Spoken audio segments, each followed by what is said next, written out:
Let's talk about timers in Android. Timers are a very important piece of a language, and it's very important in Android as well. You can find timers in many uses, such as counting down from a certain point, using it to periodically execute certain functions. So if you're coming from the web dev world, you're probably familiar with set interval or set timeout. This is very similar concept. So Android has something very similar. So let's start by making an application where the time, you have a text label on the application, and then the time will count down from the number 10 all the way to 1. So let's see how we can do this in Android. First, we have to modify the application to insert a text view. So here I drag in the text view, and let me make this bigger, and then I want to bind the position of the text view to be the center of the application.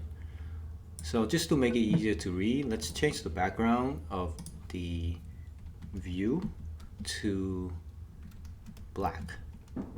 So here you can search for the background property and then change the color and then search for black. And this will change the background color to black. And then let's change our text color to white so we can see it easily, or any other color you want. Let's pick the color accent. And then I'm going to change the size of the text to, let's say, 72 SP. So now this is a much bigger text. So first I want to get rid of the text inside of it, and then I want to change the ID to text countdown. So this will be the text where we display the actual countdown text. Great. So if you want to see what it looks like, you can change the text property to like a number, say 7. There. Okay. Get rid of that. So we're done with the UI. Let's go to the code. So the main activity here, we will have to insert a couple things. So let's create a timer variable we can access anytime. So you do var timer equals countdown timer, and you see Android automatically will bring that import in. I have this setting turned on. So first we have to make sure that it is knowable at the beginning. So because we don't know what the value is at the moment when we're outside of any of the activity life cycles, so we have to set it to null. Now inside the onCreate function, if you don't know what this is, please look at the previous tutorial on how to do data binding. So first we have to get the value of the countdown text. So remember the text we just made? Let's get the value. Let's get a reference to that. So val countdown text. Countdown text is binding dot text as a reference to this text right here. So now we start the actual counting down of the value, changing the value. So essentially we are changing the text of this view every second. So let's do it. So now we have to reset the timer equals objects countdown timer. And we initialize the countdown timer with two variables. One is the total number of seconds that you want, milliseconds that you want the countdown to do. So for us, let's do 10 seconds. It's either 10,000 milliseconds, or you can do 10 times 1,000 because every second is 1,000 milliseconds. So let's just do 10,000. And then the second parameter is how many seconds to count down every second. So every second I want to subtract 1,000 milliseconds from the timer. So there we go.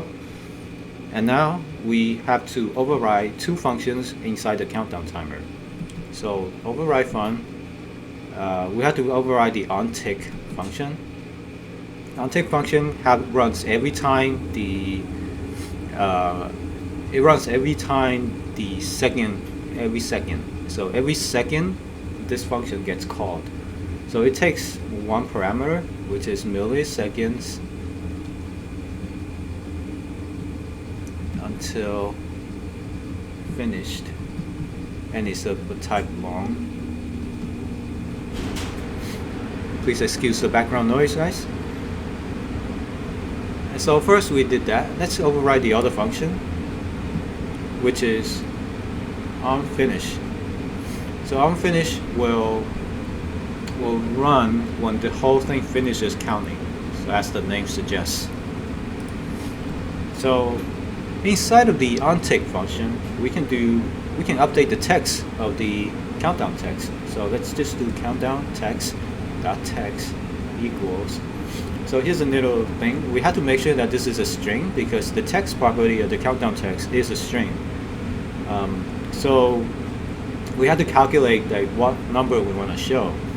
So at the beginning, there's 10,000. The value is millisecond until finish is 10,000.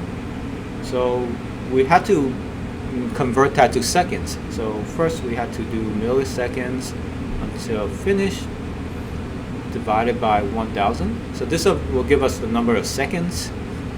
And then since Java starts with the value, we will never see the value. Let's say when it gets down to 1, it will actually display the number is 0. So you want to add 1 to it, so it will never show 0 to the user. We just want to show the number from 10 to 1, not 10 to 0. So we have to add 1 to it. So let's use some parentheses to make sure the order operation is ensured. And remember what I said earlier, the text property expects a string, so we have to convert the whole thing into a string via the .toString function. So this should work. Let's see if this works. We might run into some compilation errors, but if we see it, we will fix it. So onTick overrides nothing. It seems like I'm running into a function here. Object is not abstract and does not implement abstract-based class. So it looks like I'm missing something here. Let's see. We do this.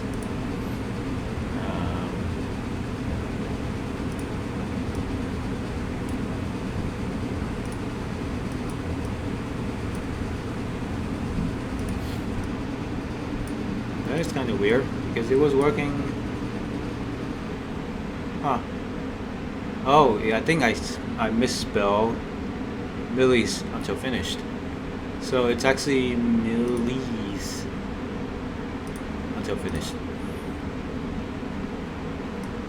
Somehow, wait, let's see. I have something earlier.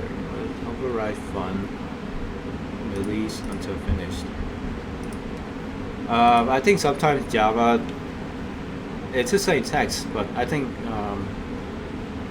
the compiler sometimes throws up when something is wrong. So let me just try it again. As long as you have override function onTick, you're passing in millis until finish. Anyway, here's the app. So let's see if this works. So you should see a countdown of the text. So the countdown is not working. Alright, let's see what's going on. So onTick every second, this is release until finish. So here's how we debug, right? So inside of here, we can print this. So that's actually good opportunities for us to learn how to debug.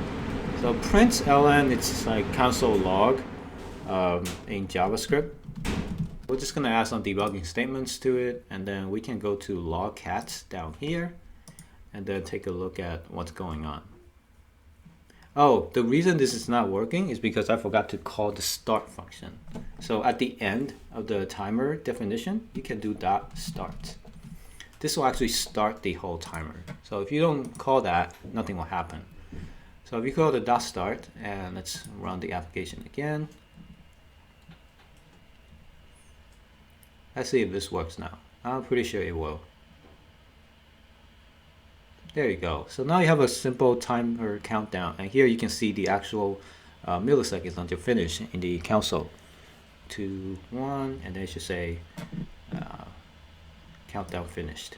Now you'll see an error because there's nothing to do, because we need to clean up after our application. So in the onCreate lifecycle, we have a timer.